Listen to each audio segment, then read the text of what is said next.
Hi again.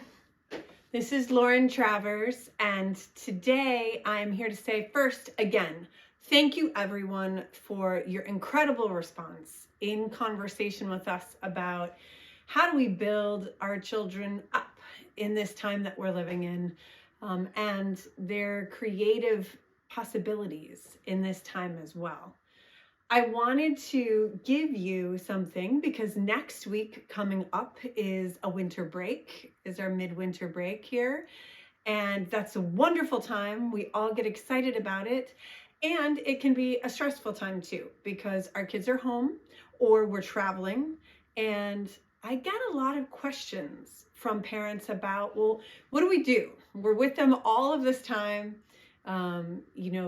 We want to find other creative ways, varied experiences for them to have.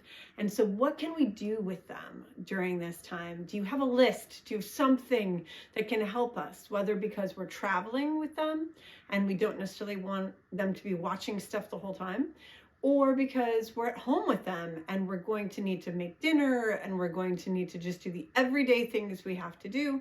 And again, we want them to have some new experiences at home. So today, what I'm here to do is to share with you my top 5, and 5 is a big number for me. So what are the top 5 things that are in my creative ideas trunk? And again, this is coming from lots of different locations that I've worked with kids and many, many years of experience of doing this now.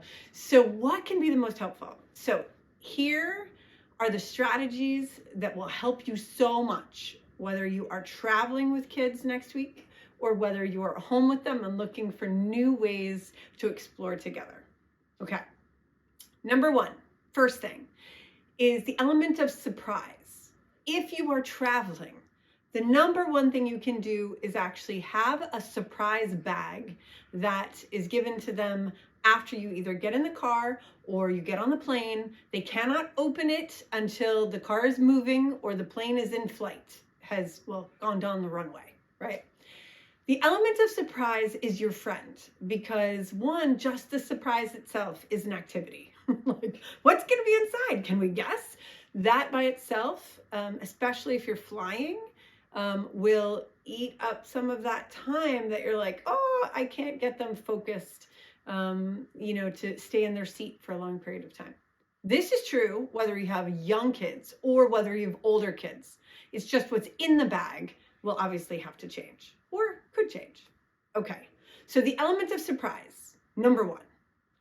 Number 2 is you have to make sure that what you put inside this bag is about the change of perspective.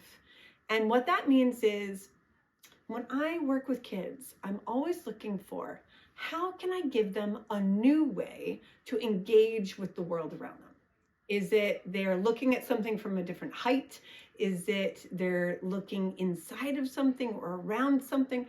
So if I have items in a bag that I really think about and say, how can an item help change perspective? So I'll give you an example.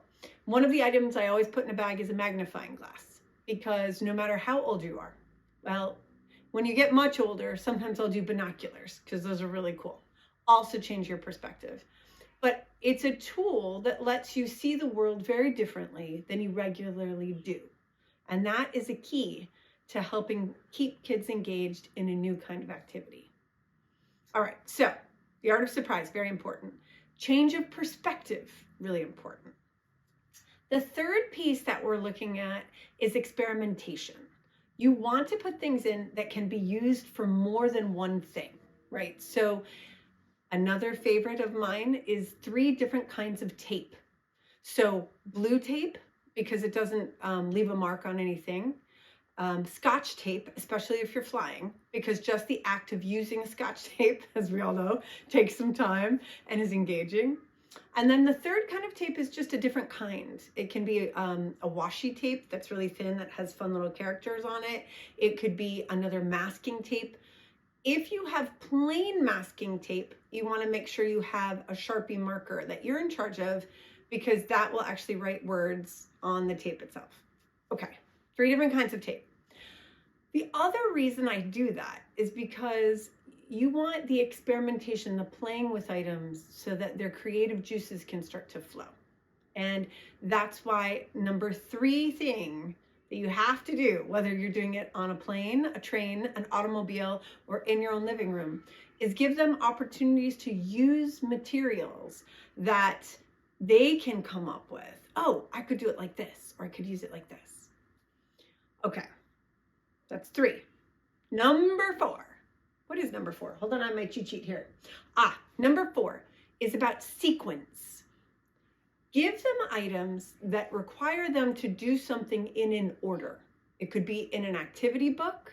It could be in a special project that you're giving them. But having something that first we have to do one thing, and then we do the next, and then we do the third, that sequence actually gives them almost a problem they have to solve. And it's like a mystery or detective kind of thing when you're looking at what do we have to do first, second, and third. With that, I'll give you an amazing activity I learned from someone else on an airplane with kids.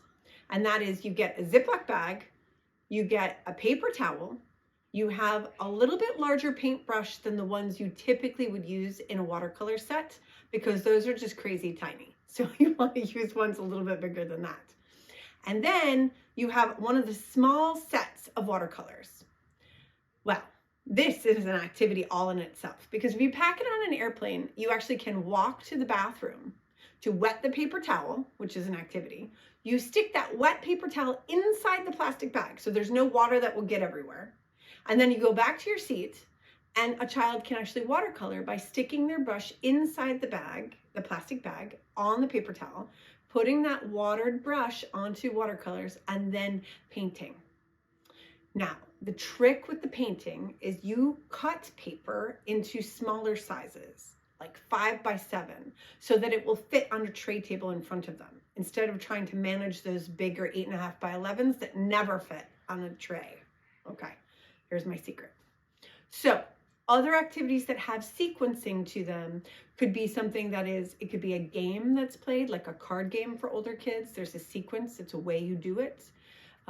For younger kids, it can also be a building game of sorts that's magnetic. You never want to use things that do not have a way to stick together if you're on a plane or actually in a car, because they'll lose those pieces somewhere. But in your living room, fair game.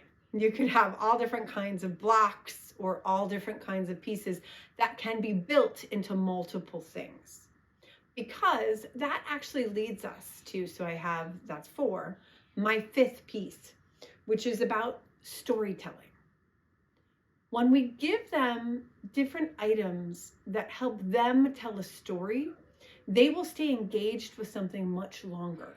And whether that's a story about who lives in this building that I'm creating, or I'm drawing a picture and I'm going to tell you who's in it, or I'm making a puppet and then I get to use that puppet and tell you a story or sing you a song, all of that engages children's creative imagination. And by engaging their creative imagination, you have engaged them, which means they will stick with something longer than if it's just a quick, what's the answer to this? And it has one answer kind of activity. So those are the big 5 that I use all the time. And one of the bonuses that we're going to give you this week for registering for camp is I'm going to send you a list of creative supplies that are amazing to have in your household, just at the ready whenever you need them. So please send us your questions, send us what you need. We hope you have an amazing break. And we're really looking forward to engaging with all these kinds of activities. This is what we get to do at camp, is come up with activities that will just make the imagination soar and allow children to really feel confident that they can be creative, incredible human beings who will change this planet. So, have a wonderful night. I hope I get to talk to you soon. Take good care.